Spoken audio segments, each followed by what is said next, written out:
নমস্কার বন্ধুরা, কেমন আছো তোমরা সবাই? আশা করি খুব ভালো আছো, সুস্থ আছো। আমরাও খুব ভালো আছি। আজকে চলে এসেছি সম্পূর্ণ নতুন একটি রেসিপি নিয়ে, তবে খুবই সহজ। আজকে একটি চাইনিজ রেসিপি বানাবো। আজকে বানাচ্ছি চিলি সয়াবিন।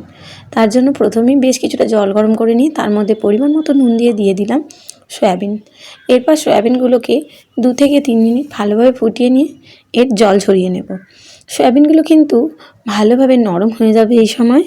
তো যতটা সম্ভব যে যতটা পছন্দ ততটাই নরম করতে পারো। আমি নরম করে প্রথমে 2-3 মিনিট ফুটিয়ে তারপর ঢাকনা দিয়ে 5 মিনিট রেখে দিয়েছিলাম। এরপর জল ঝরিয়ে নিলাম। তারপর নিয়ে নিলাম একটি পাত্রের মধ্যে। এই সয়াবিনগুলো নেওয়ার পর দিয়ে দিচ্ছি 2 চামচ কর্নফ্লাওয়ার। আর দিয়ে দেবো বেশ কিছুটা কাশ্মীরি লঙ্কার গুঁড়ো, যাতে রঙটা খুব সুন্দর হয়। আর দেবো পরিমাণ মতো নুন। আর সমস্ত কিছুকে এবার হাত দিয়ে খুব ভালোভাবে মাখিয়ে নেব।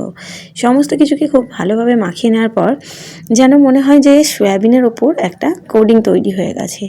তো প্রথমে তোমরা সমস্ত কিছুকে রেডি করে তারপর সয়াবিনগুলো ব্যবহার করতে পারো।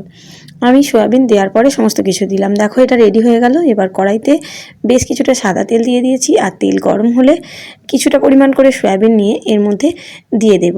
তারপর এগুলোকে খুব ভালোভাবে হাই ফ্লেমে নেড়ে চেড়ে ভেজে একটু গায়ে রং আসা পর্যন্ত ভেজে নেব। সয়াবিনের গায়ে দেখো খুব সুন্দর একটা রং এসে যাবে। তারপর সেগুলোকে তেল ঝরিয়ে তুলে নেব অন্য একটি পাত্রের মধ্যে। ঠিক একইভাবে সমস্ত সয়াবিনগুলোকে ভেজে নেব। সয়াবিনগুলো একটু বেশি নরম করলে কিন্তু এই ভাজার সময়তে সয়াবিনগুলো ঠিকঠাক হয়ে যায়। আর না হলে সয়াবিন শক্ত রাখলে এই ভাজার সময় আরও একটু শক্ত হয়ে যায়। তো যাই হোক, সমস্ত সয়াবিনগুলোকে একইভাবে নেড়েচেড়ে বানিয়ে নিচ্ছি। অনেকটা পরিমাণ সয়াবিন কিন্তু একসাথে দিলেও ছেড়ে যাবে রান্না করার সময়। হাই ফ্লেমে যখনই এগুলোকে নেড়েচেড়ে ভাজবে তখনই এগুলো কিন্তু আলাদা আলাদা হয়ে যাবে। দেখো একইভাবে সমস্ত সয়াবিনগুলোকে প্রথমেই ভেজে নিলাম। চলো এরপর মূল রান্নায় যাওয়া যাক। রান্নাটা করে নেওয়ার জন্য কড়াইতে যে পরিমাণ তেল বেঁচে গিয়েছিল সেই তেলের মধ্যে দিয়ে দেব বেশ কিছুটা রসুন আর আদার কুচো। প্রথমে রসুন কুচিটা দিয়ে দিলাম। রসুন কুচিটা সামান্য একটু ভাজা হয়ে গেলে তার মধ্যে দিয়ে দেব কোচানো আদা। আদা আর রসুনটাকে একটু নেড়েচেড়ে ভেজে নেব। আর এর মধ্যে দিয়ে দেব লঙ্কা কুচো। যে যার ঝাল অনুযায়ী কাঁচা লঙ্কার কুচোটা ব্যবহার করতে হবে। আর যদি চাও তো কাঁচা লঙ্কাটা স্কিপ করতে পারো। দেখো এগুলোকে একটু নেড়েচেড়ে ভেজে নেওয়ার পর এর মধ্যে দিয়ে দেব কুচো করে নেওয়া ক্যাপসিকাম। যেহেতু এটা একদমই নিরামিষভাবে বানাচ্ছি তাই আমি এখানে শুধুমাত্র ক্যাপসিকাম ব্যবহার করছি। কিন্তু তোমরা যদি এটা আমিষে বানাও চাইলে এখানে টুকরো করা পেঁয়াজও ব্যবহার করতে পারো। এখানে পেঁয়াজ ব্যবহার করলেও খেতে মন্দ লাগে না, জিনিসটা কিন্তু দারুণ খেতে লাগে। তারপর সামান্য পরিমাণ নুন দিলাম। যেহেতু সমস্ত রকম সস এখানে ব্যবহার করব তাই নুনের পরিমাণটা বুঝে ব্যবহার করতে হবে। এরপর সবজিগুলো যাতে ঠিকঠাকভাবে নরম হয়ে যায় বা রান্না হয়ে যায় তার জন্য এখানে দিয়ে দিলাম 1 চামচ ভিনিগার।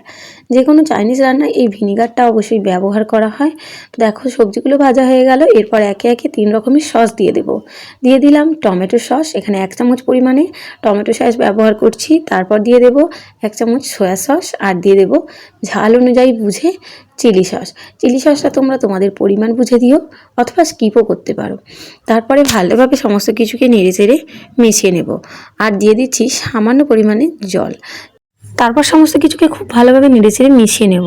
আর তারপর উপর থেকে দিয়ে দেব বেশ কিছুটা পরিমাণ সাদা তিল।